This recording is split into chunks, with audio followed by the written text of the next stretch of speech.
大家好，我係菜頭丸，我係冰粉，係啦，一連3集補充翻 demo 篇嘅一個補充篇啦。咁我哋嚟到第3集啦。咁我哋第3集咧講翻香港嘅一個影視嘅呢一 part。咁啱啱去咗一位綠葉，係喺我哋拍呢條片嘅前一日啦，咁樣我哋就收到呢個消息，咁係一件好 sad 嘅事嚟嘅，係啊，因為我相信好多嘅廣東人都會對許超雄先生嘅一個作品啦係好熟悉㗎啦。TVB Baby 除咗 TVB 之外，佢喺香港電影界咧，喺好多香港電影，即係我求其噏得出2個角色名，係大家都好熟悉嘅，就係黃啟發，方中信。哦，係咁嘅，中 Sir 我名嚟嘅，其實我全名叫做方中 Sir。呢2個角色，一個喺暗戰裏邊，從暗戰開始，跟住之後延續喺好多嘅作品裏邊。黃啟發嘅嗰個樹頭樹腦嗰個形象，包括去到後面新紮師妹同楊千嬅搭檔，跟住之後方中 Sir， 而且咧而家嗰個方中 Sir 嗰 Sir 字點寫咧，佢係佢創造咗出嚟，即係呢部電影創造咗出嚟，亦都係佢創造咗出嚟。咁係真係好深入民心嘅。其實你有冇計過最近呢幾年啊，走咗幾多 TVB 嘅明星啊？唔單止 TVB 啦，成個香港演藝界啦，係好多嘅。我哋暴露下年紀都唔緊要啦，即係我哋80後係真係一代電視撈汁嘅一個小朋友嚟嘅。TVB Baby。呢一班小朋友有好多好熟悉嘅，我覺得佢哋都係明星啊，即係有啲人話佢哋唔係明星啊，佢哋唔係好出名啊，但係佢哋喺我哋廣東人嘅心目中裏邊就係真係明星嚟嘅，係啊，而且好多符號係由佢哋創造出嚟嘅。我咧有一個，我由細到大有一個夢想嘅，但係而家呢個夢想咧冇辦法實現到啦，係一件好 upset 嘅事。咁講出嚟，我個心都有啲唔舒服啊。係咧，喺1999年度啦，我如果冇記錯嘅話，咁我係好中意楊千嬅小姐嘅。咁當年佢拍咗個 MV 係叫做夏天的故事啊，如果我冇記錯嘅話。咁佢喺個 MV 裏邊咧，佢同好多係 TVB 嘅綠葉嚟嘅，但係嗰幾個 TVB 嘅綠葉咧，同時又係黑白片年代、粵語長片年代嘅一啲小生嚟嘅。其實咧，我而家補充解釋翻一樣嘢啦，就係大家可能好多人都睇過《那英男帝》，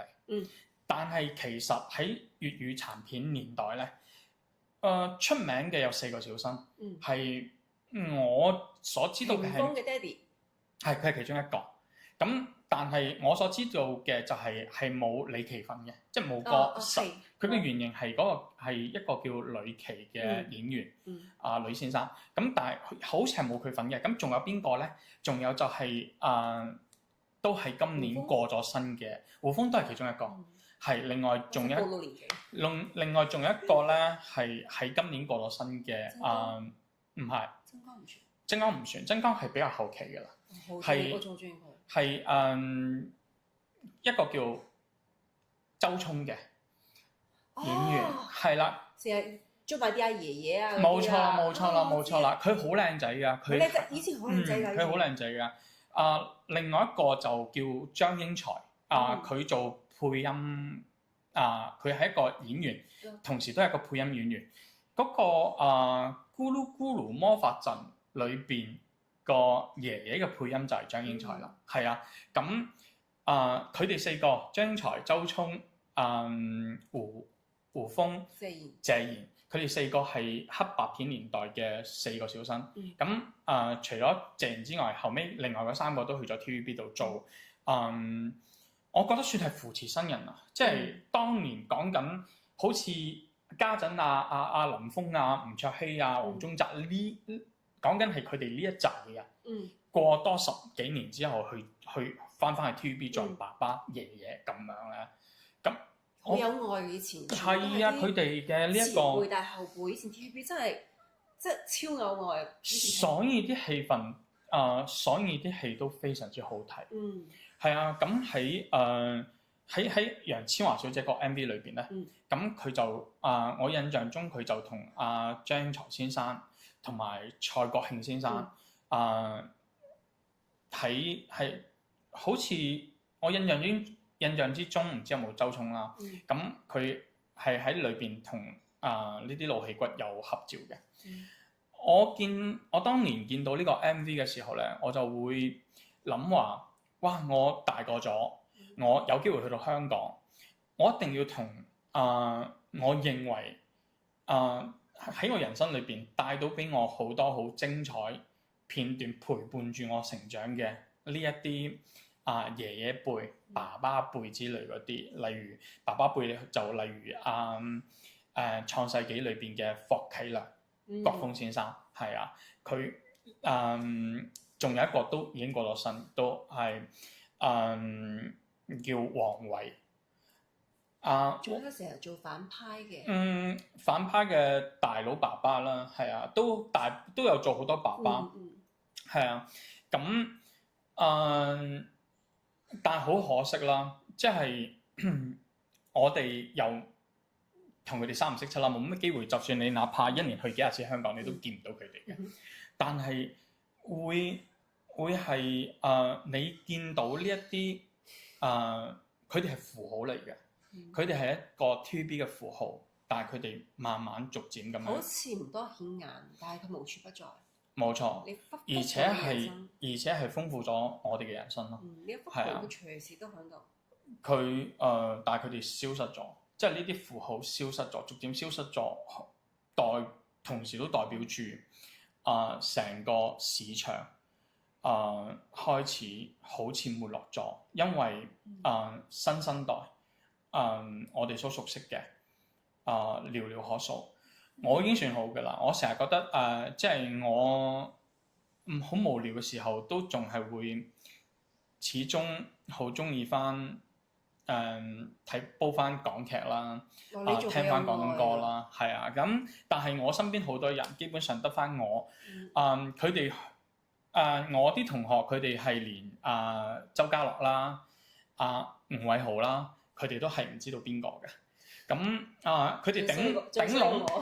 佢哋頂籠識得阿博咯，係啊，佢哋阿博你叻。咁成個呢一個嘢消失咗之後咧，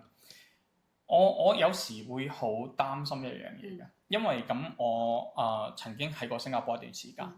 咁喺新加坡嗰段時間咧，係新加坡嘅影視算係最輝煌嘅時候啦。新加坡有輝煌過嘅，佢小孩不笨過啦，佢哋係啊，咁仲有包括孫燕姿啦、林俊傑啦，即係佢哋係即係佢哋喺台灣出道，喺台灣出道而紅，但係佢哋係都係喺嗰段時間，即係孫燕姿蔡健雅曹格曹格係馬來西亞嘅，係林俊傑，即係佢哋係喺嗰段時間，咁當時嘅新加坡都喺嗰段時間，特別係影視上面咧係有所起色嘅，甚至乎係同當時香港嘅 Star East 咧拍咗好多嘅電視劇同埋電影啦，咁但係去到而家咧，即係佢始終都係曇花一現，或者係佢係幾長度啊？大概你唔好理佢周期幾長，佢係走唔出。最重要係佢走唔出國際咯，始終都係。咁你香港本身一個已經係走出咗國際嘅地方，其實我係好想見到佢哇！真係香港好可惜啊！好似功夫片嗰啲，其實已經好早咁係啦，你起返出去啦其實係可以延續翻嗰種輝煌咯。咁但係好可惜地，佢而家我係眼見佢慢慢淪為新加坡咁樣，但係好彩嘅一樣嘢咧，就係喺過去嗰幾年、過去嗰數年咧，喺無論係流行音樂上面又好，或者係影視作品裏邊又好，都有唔少好突出嘅作品。咁佢嘅呢一啲情況咧，我諗住出自我私心啦，係揾一期嚟延續講翻呢樣嘢嘅，又或者下期或者下期咁樣，到時候我哋揾一期嚟講翻呢樣嘢，係同得你時先清楚呢啲。同時同分享俾大家咯，推介俾大家。咁佢喺進入咗呢一個階段之後，佢包括特別係流行音樂上面，佢係打咗一場好漂亮嘅翻身仗嘅。咁佢呢一場翻身仗裏邊，佢誕生咗好多好好聽同埋值得追嘅歌手啦、流行偶像啦。咁我到時候就諗住同大家分享咯。係啊，咁喺呢一集度，我哋始終都想懷念翻我哋陪住我哋由細到大嘅一啲老戲骨。真係希望，即係你哋係太多啦，